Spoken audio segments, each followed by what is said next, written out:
Carlo Ancelotti নাকি George জেজুস কে হবেন ব্রাজিলের পরবর্তী ম্যানেজার? কার হাতে দায়িত্ব তুলে দেওয়া হবে ব্রাজিল দলের, যে কিনা হেক্সা মিশনে সফল হবেন? এই মুহূর্তে সবথেকে বড় টেনশনের কারণ কিংবা সবথেকে বড় টেনশনের নাম হচ্ছে কে হবেন ব্রাজিলের কোচ। অনেকেই আমাকে প্রশ্ন করেছেন কার্লো আনচেলত্তি নাকি জর্জ জেজুস কে হতে পারেন কোচ। এটা এখন আপনাদের কাছে একেবারেই পরিষ্কার। কম বেশি যারা এই ধরনের খবরাখবর রাখেন তারা অনেকেই জানেন জর্জ জেজুস এই মুহূর্তে ফেভারিট তালিকায় আছেন, অর্থাৎ সবার উপরেই তার নামটা রয়েছে।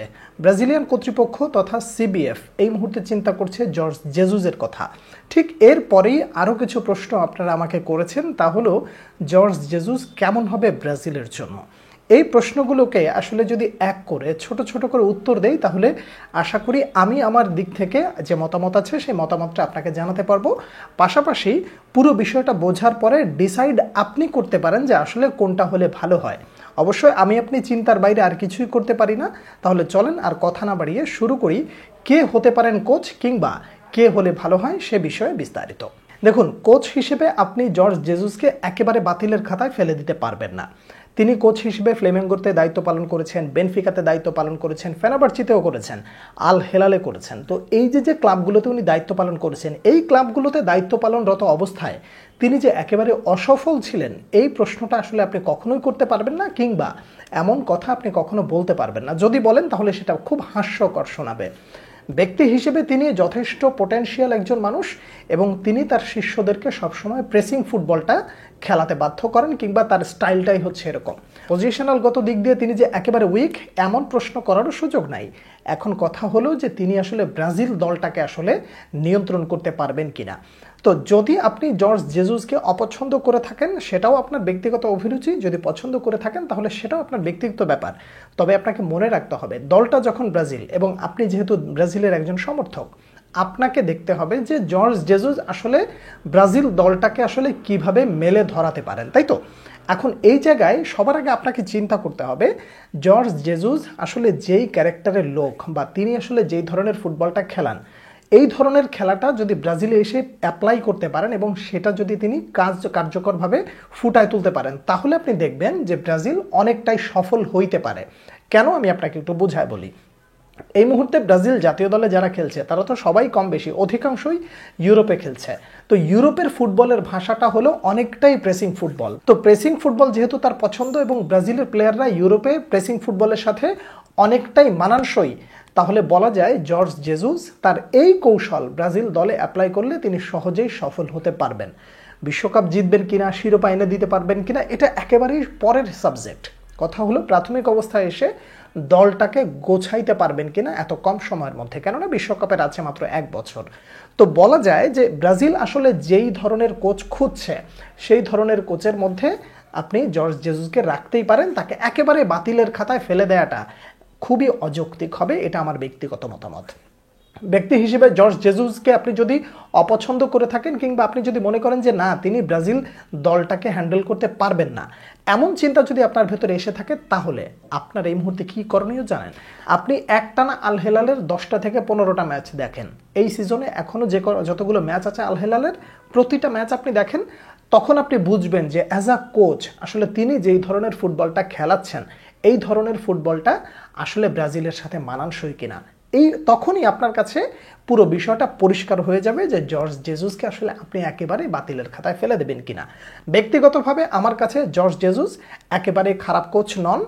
যদি তাকে পাওয়া যায় এবং অন্য কাউকে যদি না পাওয়া যায় তাহলে ব্যক্তি হিসেবে জর্জ জেজুস ব্রাজিলের জন্য একেবারে খারাপ অপশন না, এটা আমার ব্যক্তিগত মতামত। এবার চলেন কার্লো আনচেলত্তির দিকে একটু দৃষ্টি দেওয়া যাক। তাকে আসলে আপনি অপছন্দ করতেই পারবেন না, তার কারণ তার যে প্রোফাইল, তার যে কেরিয়ার, এইরকম একজন সমৃদ্ধ কোচকে আসলে আপনি বাতিলের খাতায় তো ফেলতে পারবেনই না। বরং তাকে যদি আপনি ব্রাজিল জাতীয় দলের কোচ বানাতে পারেন তাহলে সেটা হবে অনেক বড় একটা প্রাপ্তি। এখন প্রশ্ন হলো জর্জ জেজুস এবং কার্লো আনচেলত্তি এই দুজনকে যখন আপনি এক জায়গা করবেন তখন আপনাকে একটা বিষয় মাথায় রাখতে হবে, আপনি কি পজিশনাল ফুটবল পছন্দ করেন নাকি প্রেসিং ফুটবল পছন্দ করেন। যদি প্রেসিং ফুটবল আপনার পছন্দ হয় তাহলে জর্জ জেজুসকে আপনাকে আগায় রাখতে হবে, আর যদি পজিশনাল ফুটবল পছন্দ করেন তাহলে কার্লো আনচেলত্তি ঠিক আছে।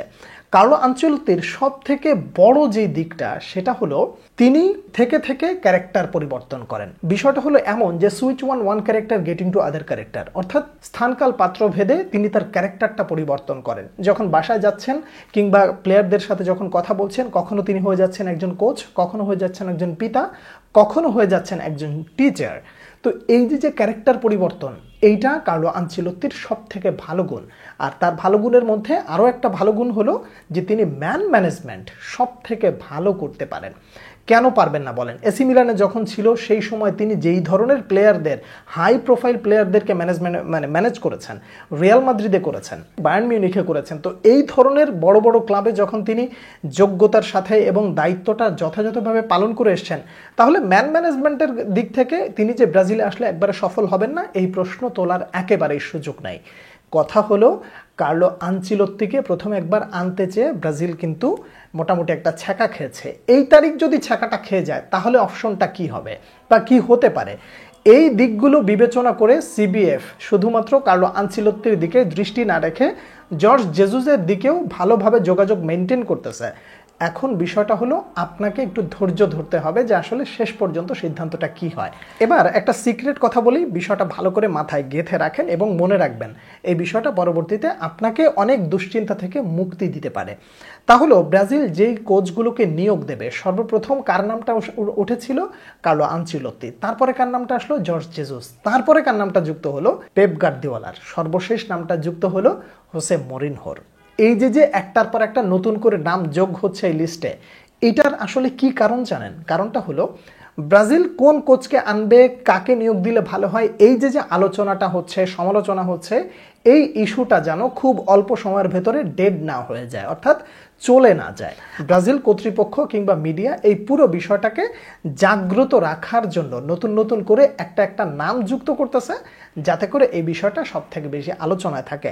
হঠাৎ করে যদি আপনি শোনেন যে জিনেদিন জিদানকেও সিবিএফ তাদের তালিকায় রেখেছে কিংবা ইয়র্গেন ক্লপের নামও যদি যুক্ত করে ফেলে, তাহলে আপনি খুব একটা অবাক হবেন না এবং খুব বেশি সিরিয়াস হওয়ারও দরকার নাই। এখন নতুন নতুন নাম যোগ হবে শুধুমাত্র এই টপিকটাকে জীবিত রাখার জন্য।